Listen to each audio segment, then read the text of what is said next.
one and all, we are back with making a Crapsterpiece. This is another in a series of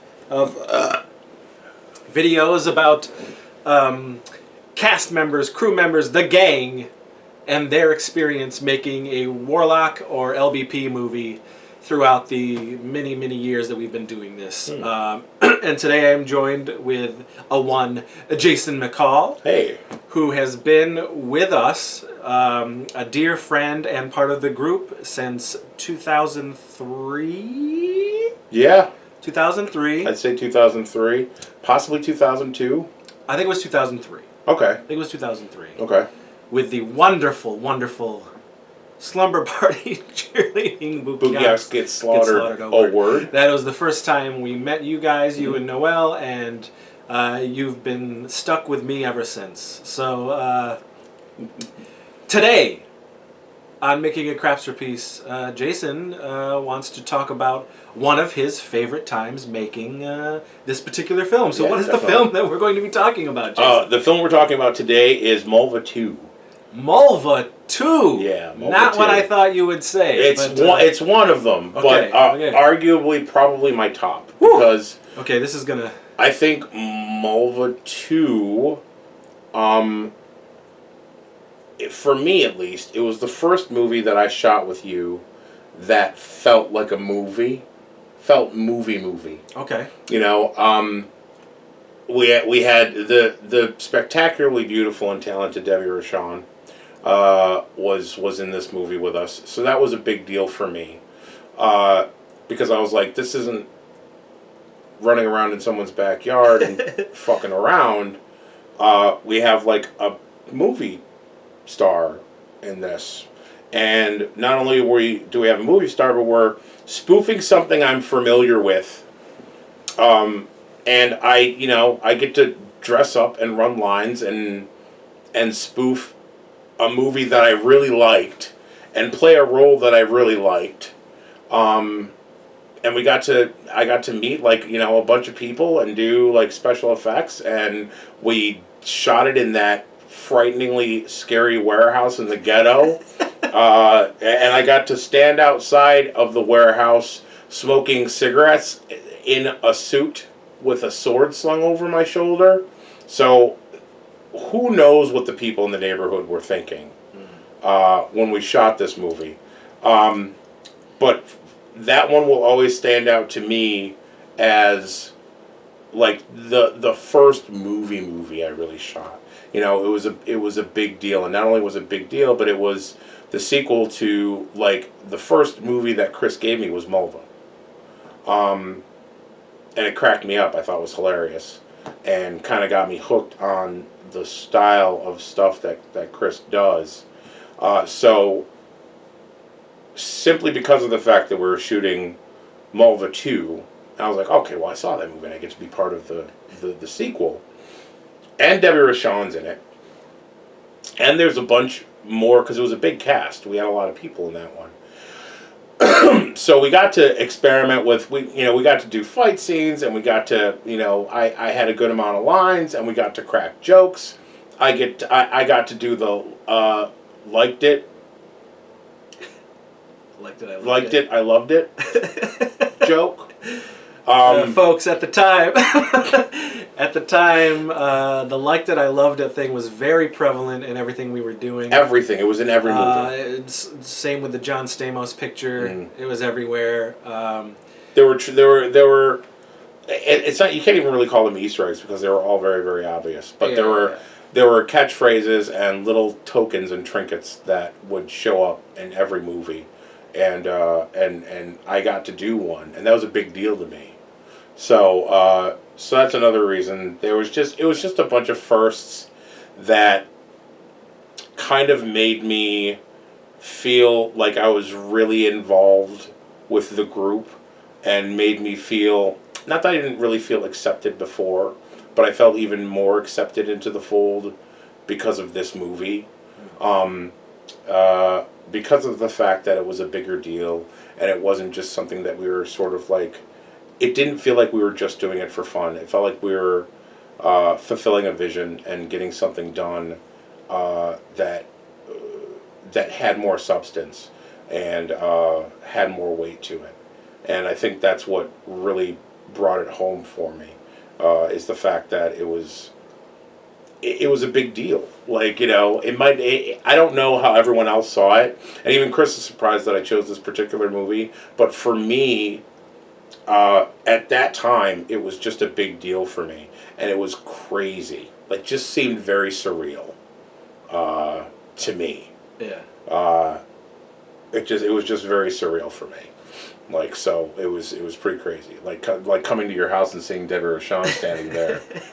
Like, it was just so surreal. I was like, what the fuck is going on? Is this happening? This is a thing. Okay, cool. This is what we're doing now. We're about to shoot a movie. Like, so it was a big deal for me. It was a very big deal for me. The warehouse and the swords and the fight scenes and the lines, and it was just so much fun. It was just such a blast, even though, it was that the cold one? It was like super cold. Was that the one that was like really cold in the warehouse? That one was Bonejack High. Okay, that was when the warehouse was like freezing. Oh my god! It was. You were in like basically like a half shirt with tassels. Yeah. Oh my god! It was crazy. I looked sexy as fuck, but I did it for the art. So Mulva 2, man. Okay, so Mulva 2, we shot that in 2004. And I can't remember, maybe you can remember, did we do Mulva 2 before we did, because it was the same summer. Did we do Mulva 2 first and then do Filthy McNasty 3? Or was Filthy McNasty 3 first and then Mulva 2? I feel like Mulva 2 was first. Okay. Because after Mulva 2, when you said you wanted me to be like essentially the lead in Filthy McNastiest, that was a big deal for me. Like, I was like, what? Are you serious? Like, yeah, so I remember that being like, I must have left my mark. He's relying on me to be a major part. I love it. So yeah, okay. I felt super special. Yeah, so the first major role you had was 2004. Right. Was Heather and Pugly Drop a Deuce. Right.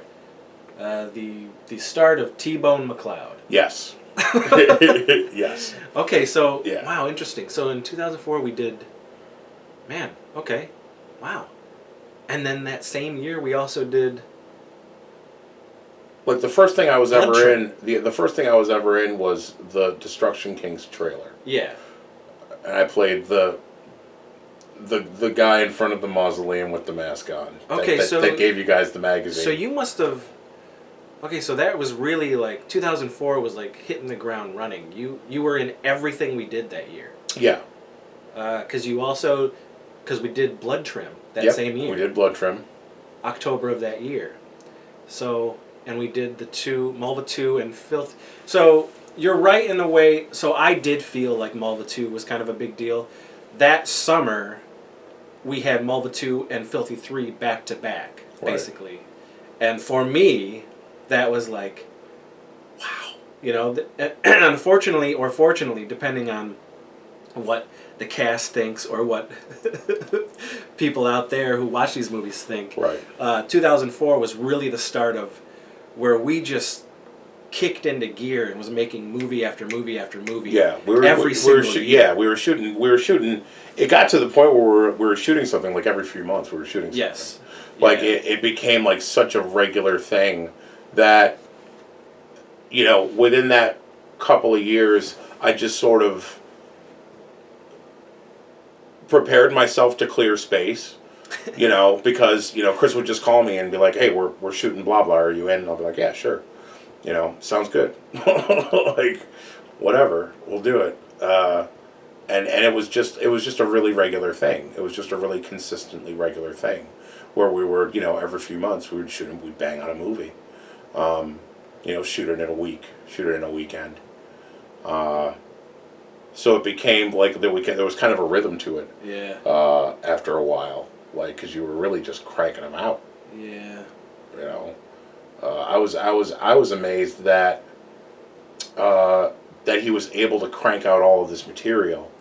You know, like he was just freaking like those were fertile times, dude. It was like I think that's what one of the things that originally really impressed me about Chris is that I found his thought process and the flow of the way his brain worked to be daunting to the point where like I was like, how does he deal with that, like all of these fucking wacky ass thoughts and all of these 3-paragraph long soliloquies, like where the fuck is all of this coming from? And I think that's what sold me even more, you know, is that, you know, if he's going to keep on coming up with this weird, wacky ass shit, I'm here for it, dude. So that's why I just agreed to everything. Like if he called me, up, it was like, because plus it made me feel, it makes you feel special when, you know, somebody that you get along with and you connect with on a really awesome level, when they say, I wrote this for you. Yeah. You know, I wrote a part for you that I think that you'd be good in. That made me want to do it even more. You know, because it makes me want to be like, oh, okay, well, I'm gonna whack it up. Well, what's crazy, you know? It's gonna be as goofy as I can for this. You know, and it's, again, some people don't like it, and some people do. I'm curious to see what you think. Mm. When I find somebody who comes into my bubble, who is super talented and totally jives with what I'm doing, with what we're doing, with the comedy, gets the whole thing. Right. In a way, and this isn't, I don't think it's a bad thing, but I like to exploit that person because for me, it's an extra joy to be able to write for somebody like you. Do you know what I mean? No, who I have no issues whatsoever believing that you're not going to be able to pull off what this is. Do you know what I mean? No, yeah, I know what you mean. So, like, but somebody like, I'll give you an example, like Andrew doesn't like playing the character of Skippy. And for me... Really?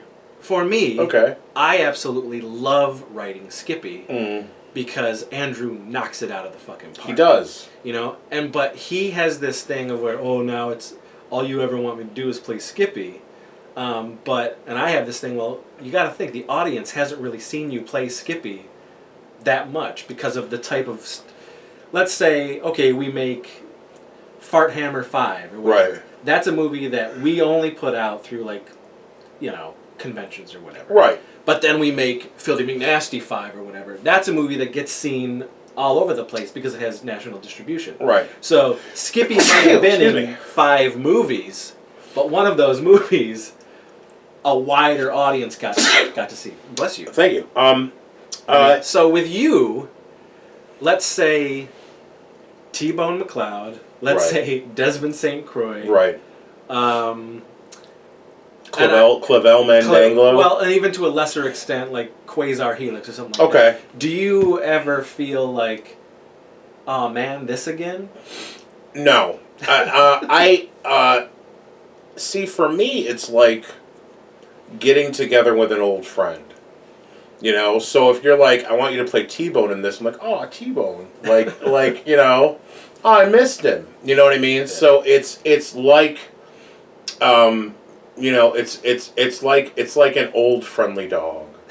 You know what I mean? You're like, oh, slipping on some slippers. Yeah, you know, so it's slippers. yeah, that old wig. You know, like, so it's for me, it's sort of like putting on a comfy robe and sort of settling into something that I'm familiar with and that I'm kind of comfortable with. I'm always intimidated when you want me to do something new. Like when we did Phantom, that was super intimidating for me. Like you know, it's sure, it's something that I goof on all the time. Yeah. I've goofed on freaking Prince and Michael Jackson 1,000 fucking times. Yeah. You know. So for me, that's why I felt like, oh, this is gonna be so easy for this guy. It was, and it was fun, and I had a really, really good time doing it. But it was, you know, it was intimidating because it wasn't something that I had done before. It was a character that was sort of outside of the range of what I've done before as well.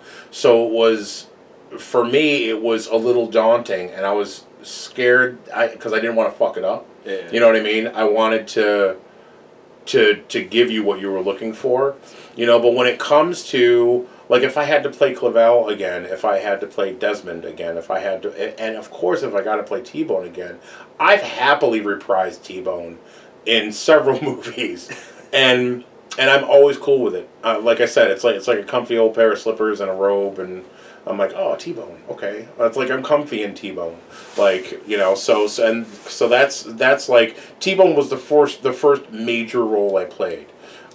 So that's like, it's like coming home. Like I get flashbacks of that hallway in RIT, and you know, I never really feel like, oh, this again. You know, it's that's not something that's really an issue with me. Yeah, and I think I mean it's my fault, but the reason I do it for you, for Josh, for Andrew is because we have hit on a character that totally works. Right. And I love writing that character. You know what I mean? Yeah. So I'm like, well, fuck, why don't we just have him back as, you know, so-and-so? Yeah. That's why I do it, because I truly love it. Yeah. You know, so sometimes it's disheartening to hear, like, you know, Josh say, oh, I fucking hate Leo DeChamp, or, you know, that type of... Josh is so fantastic. And I think he's one of those people that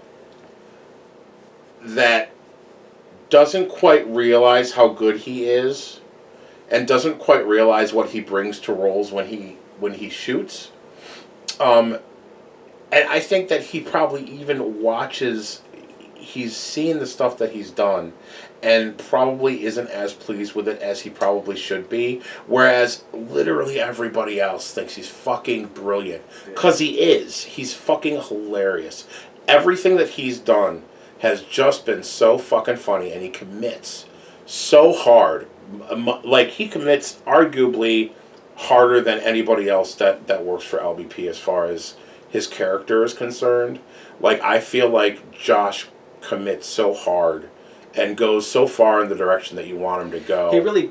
He cares. That's like, he cares so much that it angers him if he feels like he's doing a shit job. Right. And the job he's doing is never quite good enough. So he can get angry. Yeah, I get it. Yeah. He definitely, you know. But he's hilarious in it, and he nails everything that he does. You know, everything he does is just really fucking funny, dude. Like, really funny dude. And I think, and that's why I think, that's another thing I think is great about bringing these characters back, is that the actors that play the characters have done it before. So it is like sort of riding a bike. You know, you get back into the zone of the character, you get back into their headspace and the way they deliver their lines, and, you know, just their whatever wacky, you know, vocal tick they have, you know, and it really is like, you know, settling into a comfy chair and just sort of riding it, just sort of going with it, and that's why I'll always be totally cool with, like, you want me to play T-Bone again? I'd be more than happy to fucking play T-Bone again. You know, I played Desmond twice, even though the second time is lost to unfortunate circumstances. But I've played T-Bone several times, and I'm more than happy to play him again. Yeah. You know, because it's almost like I miss him. Like, oh, T-Bone, it's T-Bone. Sure, okay, cool. Yeah, I'll totally play T-Bone again. I have to say that I think one of my favorite characters you've played is Quasar. Quasar Helix is I've only played him twice. Twice. But he is hilarious. Quasar is like so fucking funny. For several reasons. One of them because he's a spaceman who looks like he fucking rolled out of an LA dumpster. Yes. Because it's like, oh, what are you okay, wearing? I'll throw these jogger pants on. I'll throw this armor. Yeah, this Rome armor piece why not? from like Party City. Why not? City. You know, he's got hair. He's got hair. Rod Stewart hair. It's the Rod Stewart hair. But he's just like It doesn't matter. He's a man's man. He's very Australian. You believe who this guy is because he doesn't fake who he just is him. He's real as fuck. The voice, the accent, everything, his confidence. I just think it's so funny when we can lock on somebody like that and who makes me giggle, just thinking about the character. I like Quasar because I think Quasar is a joy to play because of the fact that he just gives no shits. Like he's very much Quasar Helix, if that makes sense. And that's all he knows how to be, is Quasar Helix, and he's going to mission. He's going to achieve it. But it's also he's kind of like he has that almost bumbling fool. There's a bumbling fool within there too, but it doesn't matter because what he thinks is true. Yeah. What he thinks is right. It's what he's saying is right. It doesn't matter.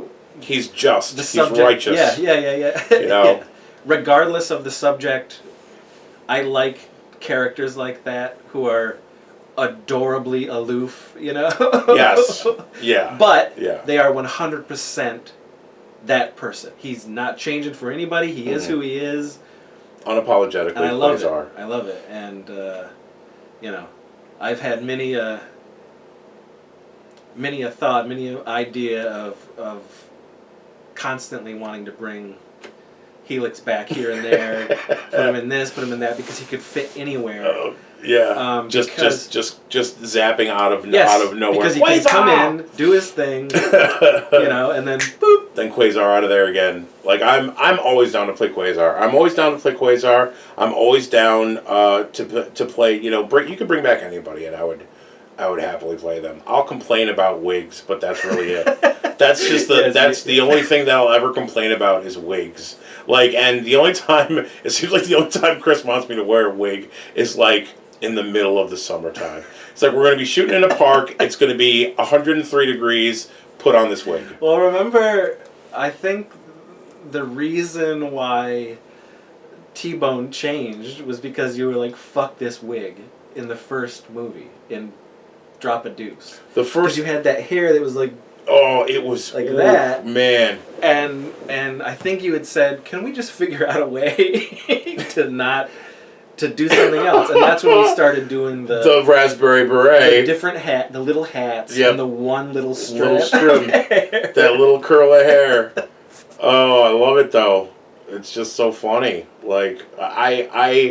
I'll always very happily play T-Bone. And it's funny because we went to, we've been to a couple of conventions together, Cinema Wasteland specifically, and in both Cinema Wastelands, I think both of the ones we went to, we were showing something with T-Bone. Mm-hmm. So, to have a bunch of the other people from the different exhibitor tables and stuff yelling out T-Bone, which is that's my shit now. I'm either T-Bone or Funkenstein. Those are the two that I get. Out of everybody online and at conventions and whatever, and people are always like, T-Bone! Yeah. Funkenstein! I love T-Bone and Funkenstein. They're great. So, I would totally play Funkenstein again, too. Funkenstein was a blast to play, too. That's definitely my second favorite movie that we've ever done was Destruction Kings. Shooting? Yeah, I think Destruction Kings. And again, it's because of the fact that it was a huge production. Yeah. It was a huge production. We had, special effects, and we had, the makeup was more serious than we had ever done before.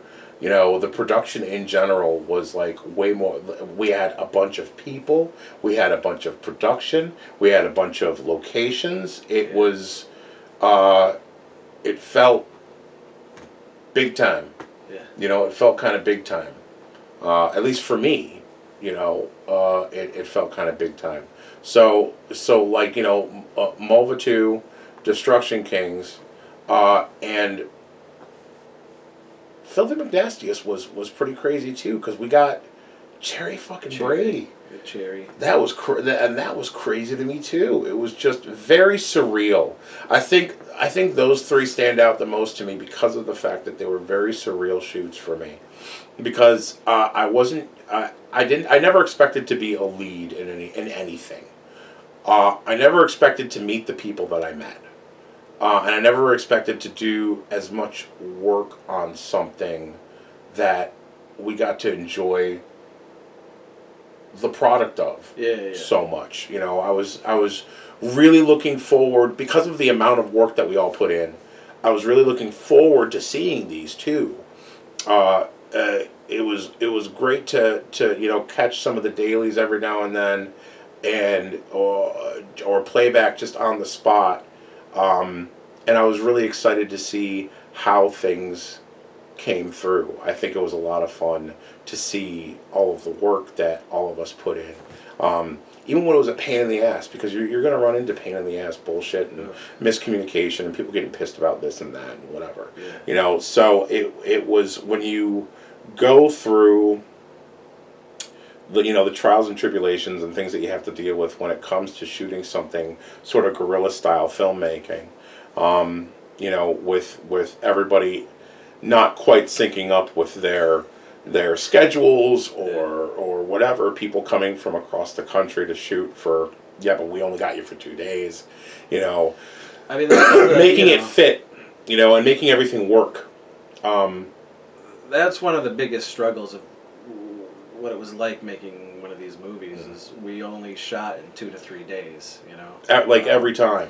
And every time. Unfortunately, or fortunately, again, you know, I always tell people when they ask advice of like, making a movie, how do you do it? I'm always like, don't do it the way we do it, you know, right? Because it's not for everybody. It's certainly, it became a necessity to do it the way that we would do it. Right. I would certainly love to have 2 weeks to make a movie. Right. You know, that would be like an insane luxury for us.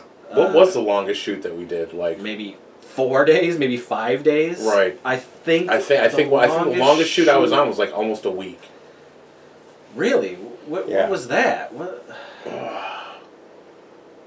I don't remember. It wasn't.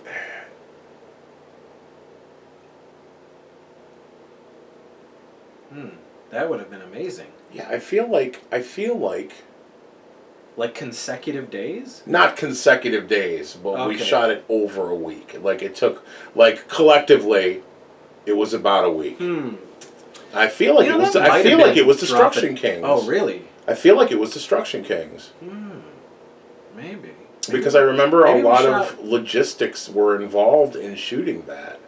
You know, because it was supposed to be like your magnum opus. At the time, you know what I mean? Like you had been teasing it for what, 4 years? You know, so it didn't turn out the way we wanted it. Well, no, but still, like you know, it was a big deal, and I know that there were some things. There were some things that you wanted. There were some things that, and that's another thing. Like it's a side of you that I hadn't seen. When we shot Destruction Kings, there were things that you were like, it has to be this way. I'm not going to compromise. Yeah.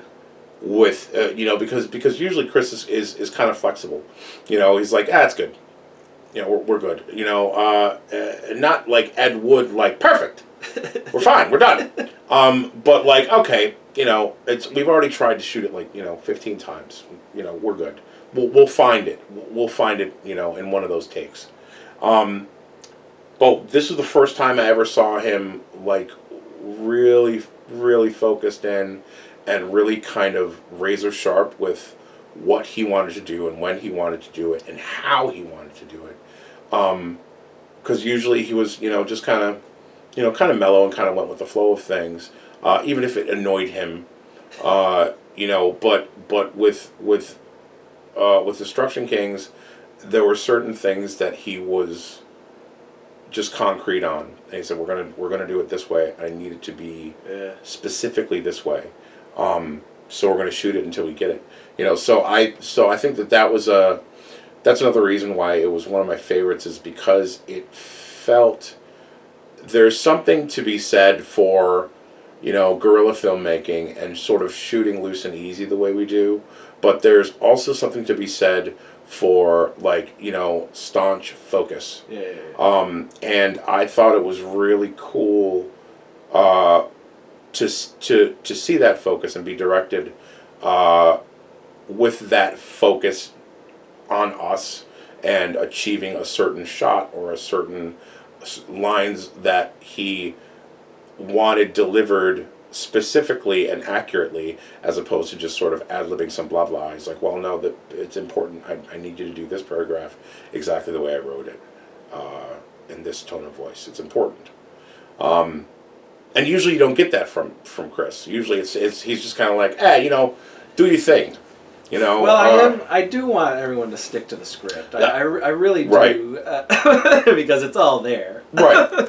I do appreciate that, but what happens is, and again, it is my fault, and you can attest to this, but I do write these ridiculous fucking soliloquies, these paragraphs of pure stupidity, and I expect all you people to fucking get it. You know what I mean? And so sometimes I'm just like, fuck it. Say whatever is funny, right? Because we're just not going to get through it, and it happens a lot with like Casey playing Teenape. Right. I would just be like, God, you're not saying anything that's in the script because you just can't get it, So I'll be like, say what the fuck ever, and then he'll say like the weirdest fucking shit that has nothing to do with what I just wrote, and I'm like, okay, keep it. We'll take it. Like it's fine. See, with me, I would always get frustrated if I can't get it exactly right. Like, I think that's why, I'm among the worst when it comes to delivering my lines. I don't think so. I always feel like I am, because I always feel like it takes me 10 takes more than everybody else to get my shit right. And that's the thing, I love Chris's writing, so I want to get that whole paragraph down. Because because if I could do it, it's fucking magic. And you really feel like you've achieved something when you're able to rattle off this ludicrous fucking paragraph of shit that he has written out for you. And I'm like, God damn it, I'm gonna fucking get this. I know, it's funny. I've got to get this. I've got to nail this. If I don't do it, I feel like it's a cop out. I feel like it's a cop out. I was like, yeah, I could ad lib half of this, fine, sure, but I don't want to, because what's on the paper is just pure fucking magic, and I want to get that out there. The world needs this magic. I need to give this magic to the world. What's funny is there's times that I can picture perfect remember you looking at me like I had fucking lobsters crawling out of my ears. Because sometimes you'll give me this look of like, really? And I can remember one that I clearly remember as we were shooting Film Crew, and there was something that you had to say, and you were just like, motherfucker, this isn't even a word. You know what I mean? Like, this isn't even, what the fuck is this? Right. And I'm like, just say it. Just go with it. And I appreciate that when you guys just go, okay, I'll do it. Because I'm gonna do it. For me, personally, you guys may not feel it, but for me, it fucking works, And you guys are killing it. Right. And I think I've gotten a lot of flack, I think, from people who are like, well, I heard you guys don't do a lot of takes, you don't, what's with the no take? Who says that? What the fuck are you talking about? But I'm like, a bunch of takes. Because for the most part, you guys really do get it. You kill it. Right. You kill it. So I don't need 17 takes. I don't need 10 takes. Right. So if you've only gotten 2, I'm like, this was great. If I laugh, then all of you guys should know that you guys did it. You know what I mean? Right, I right. laugh every fucking time. Right, you know? right. After I say cut, I'm giggling. You know? See, I think with a lot of other, directors too, it's they want to, they'll make you run it over and over again for the sake of having different options. Yeah, I get that. Whereas I think that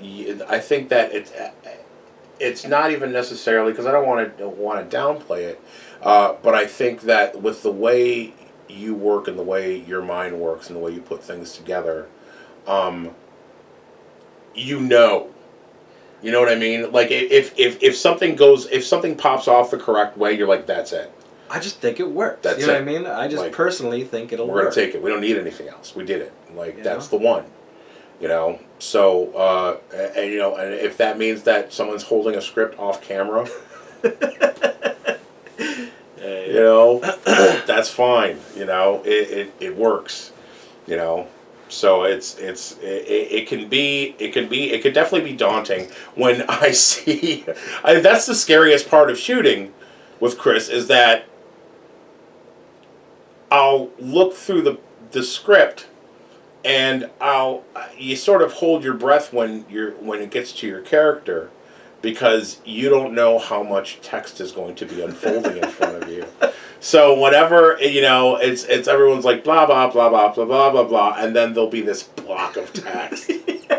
This giant block of text, and I'll be like, fuck, oh my God. I think I've gotten better. And I'm awful, I'm particularly, I can't speak for anybody else, but I'm awful with studying my lines. I'm horrible with that. Because I don't have a fantastic memory when it comes to that specifically. For a stoner, my memory is fantastic, but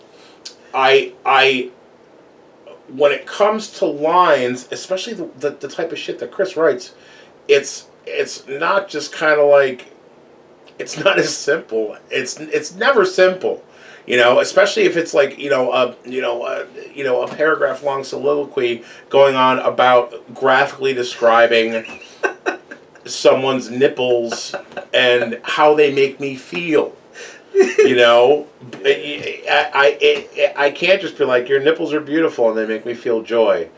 No, it's going to be like a couple of fucking paragraphs about how poetic they are and how majestic they are, and they make me feel like freaking Odin, and that's I think the most intimidating part of it, and that's the only part that makes me nervous about shooting with Chris is, like my first two questions are, do I have a speaking part? And well, you're always going to have a speaking part. And the other one is like, how big is the soliloquy, and how many are there? And that's the other thing. It's like, how many are there? How many times am I going to have to, try to hack through, this paragraph of, and it's hard because not only is Chris really great with words, like, some of the shit he strings together is pretty fucking impressive, but it's, am I going to be able to say this without laughing? Am I going to be able to deliver this with a straight face? Because that's another problem. Like, there are a bunch of times where if the shot is centered on you and you have to deliver a line, the person you're delivering the line to usually can't be standing in front of you. You're usually saying it to an empty space. That's true. Because the person you're delivering the line to is holding back snot and tears because everyone else on the set is cracking up. So it gets to the point where, like, you can't really look at anybody else, and you gotta kind of zero in and bear down and try and deliver the line sometimes without laughing. I have to get up. I leave. He fucks it up. Sometimes I'll turn around, I'll go away, so these guys can do what they need to do. Sometimes that's enough to make me. That's enough to make me crack up sometimes, because I'll start something and Chris will go and turn around and walk out of the fucking room. So of course I start cracking up.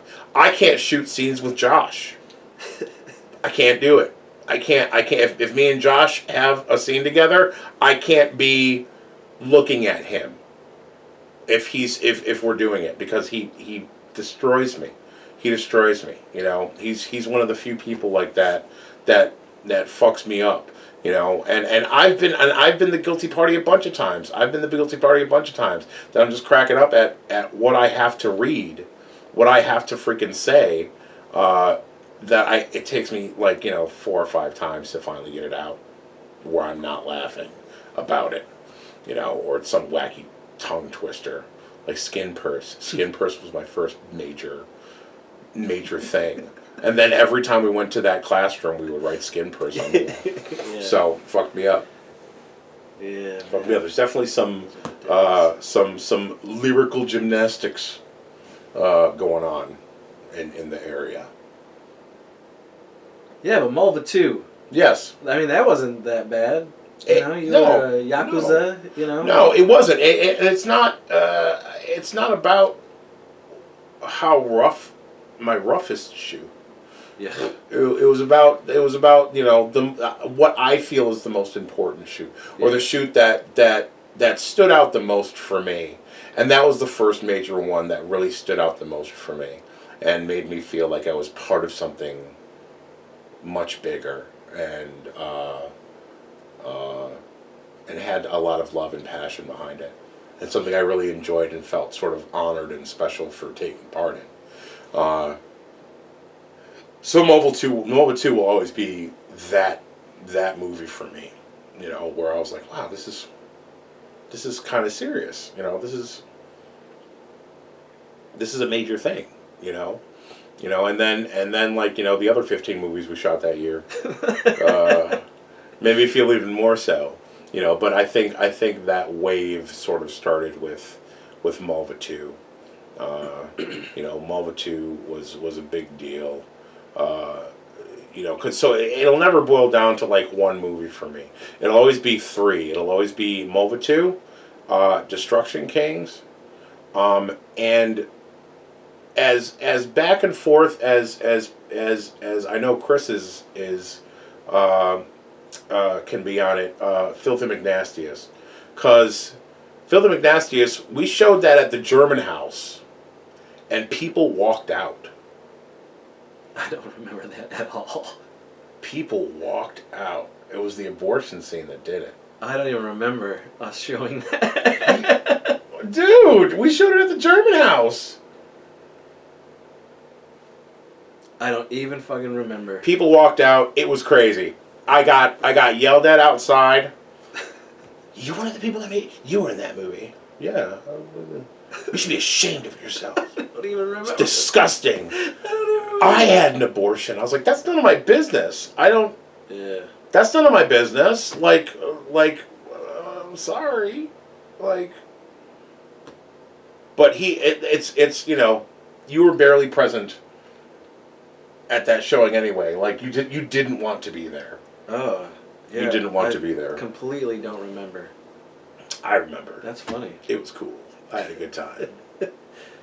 Yeah. I mean, I remember us showing Drop a Deuce at RIT, and I remember being shocked that 70 people showed up. Yeah. I remember that. Yeah, that was impressive. Wow, this was cool. Got laughs too. Got a really good reaction too. It was cool. But yeah, we showed it at the German house, and it was a big deal because what the fuck? Because first of all, it was packed. It was a packed house. And we weren't the only feature. There were 2 other features, I think, playing that night. But we were the major feature. So, and it was packed. It was and we got a ton of laughs. Everybody liked it except for 6 or 7 people walked out during the abortion scene. But what cracks me up is that they stuck around. They watched. Yeah. They walked out to make a point, but then came back when the movie was over and whatever. So we're standing outside smoking cigarettes and shit. And you were in that movie. What's wrong with you? You should be ashamed of yourself. Man, I must have as soon as it was over, I must have left. I must have been. I think you did. Yeah, I think you did. You just did. You just really didn't want to be there. I don't even remember it. I don't even remember it. Yeah, Fawn was there. Beats the fuck out of me and Noel showed up. dressed up like I had like horns and a suit. And I was like, What? yeah, bro. What the fuck? You erase things that you don't want to. I guess so. It's all good. Interesting. Yeah, it's all good. It was a good time. Huh. I had a good time. I thought it was cool. This is like the second or third time I got to see one of our movies on a big screen. That was cool. You know. I mean, I definitely, I remember pretty much almost all of our festival showings. Right. At the cons and everything. Huh. Cool. Yeah. All right. German House. It was cool. I had a good time. Filthy 3. Yeah. It was a good time, man. Man. It was a very good time. It was for like Halloween. It was some Halloween thing. It was great. Well.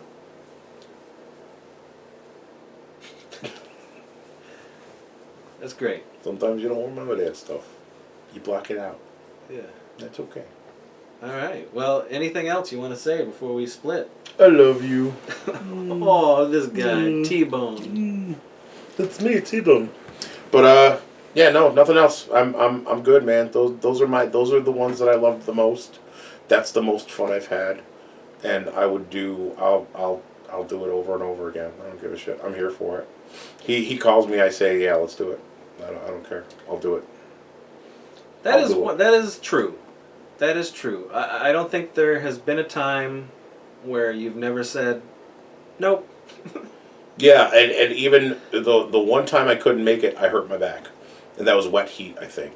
Okay. Which pissed me off because it was like a shoot 'em up movie, and I really wanted to be in that movie, but I literally I couldn't move for like 4 days. It was horrible.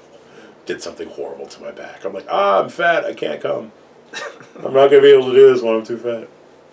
So, but yeah, anything else? If he, he could send me a message or give me a call and say, hey, I've got this thing. I want you to be in it. I say yes every single time. No question. I'm automatically in. I don't care. Because it's going to be fun, and I get to see all of my LBP and Warlock people. And that's all I really give a fuck about. Catching that energy, because there's no energy like shooting energy.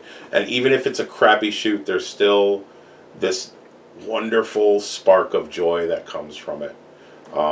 And I'll forever be chasing that with this guy. I think for the most part that's because we know we're going to laugh. Yeah.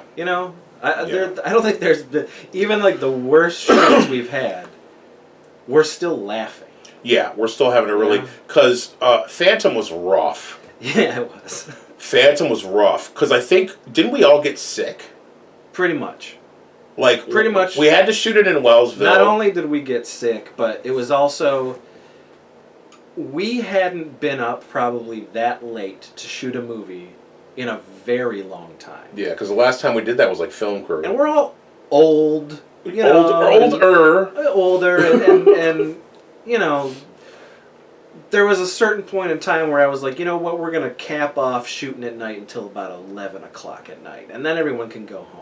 Right. This was one of those like, no, it's fucking 3 o'clock in the morning and we're still fucking going. Well, when you got to shoot, and when the shoot starts at midnight, because you're shooting in an empty theater. Yeah. Because it's the only option you have, because they're not going to shut the fucking theater down so you can shoot. But we were also shooting before then, taking a break. You know what I mean? Right. Because we would shoot during the day. Right. Take a break. Well, yeah, shoot around town during the day. We'd get, Yeah. Eating, lethargic, man. What? Oh, we gotta go back at midnight? I just ate a white hot plate. Yeah. I just had 15 white hots from that place that had the dope Texas white. Hot. Oh man, Texas so good. Like I got delicious. full of Texas Hot and I'm ready for a nap. It's like you can't nap. We're shooting in an hour. Yeah. Like oh fuck. Yeah. And thank bless Jamie and her sweet ass for letting us all crash out at her house, listening to me snore. I slept in a lazy boy with a dog on me. Every night we were there, I had a very friendly dog on me, and I slept in a lazy boy. And I didn't know until the weekend was over that when I sleep on my back, I snore like a chainsaw, apparently. So I think I kept Clint, Yeah, I was in there Clint, too. okay, so it was Sean like, ended up going out into his car. And oh, I think you're right. I think you're right. Yeah. So, but like Clint and Chris had to deal with me. Was Andrew there? Andrew and Meredith did the basement. Okay. They were like, boop. Yeah. So it was that was probably the more brutal. Plus, we were all kind of edgy with each other too because we weren't getting very good sleep. We were not. You know, and the schedule was so wonky, so everybody was kind of bitchy. So still a fun fucking time. You know, like later on that night, I got to watch Chris run around in a fucking skin tight cat outfit. That was that was my saving grace. Really, it really was. Yeah. Because I was done. I was done. Until I put that fucking stupid thing on. And they put that the face revitalized paint on, me. Then I was like, I'm reborn. And Mr. Butterbottoms was alive and well, and I was prancing all over the place. And plus, you had been making a concentrated effort to not be in the movies as much anymore too. Absolutely. Yeah, like you were like, I'm not going to be in the fucking movies anymore. I don't want to play bit parts. Yeah. I'm not going to do fucking Mr. Bonejack anymore. Yeah. I'm not going to do fucking Johnny Douchebag. Like, I don't want to be in the movies anymore. I don't want to do stuff in front of the camera anymore. Strictly behind camera. It never works though. He always ends up on camera again for something goofy. Like, always. He always does. So, nothing major, but man, come on, dude. That guy was awesome. It was fantastic. It was magical. Yeah, I'm going to bring him back. Good. Mr. Mistopheles, eat your heart out. You got nothing. Fuck that. But yeah, those are my favorite films to shoot with Chris.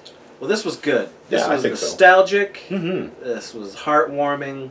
Wholesome. I really enjoyed it. I'm looking forward to when we all get together this year because it's the 30th anniversary of me starting to make movies. That's crazy.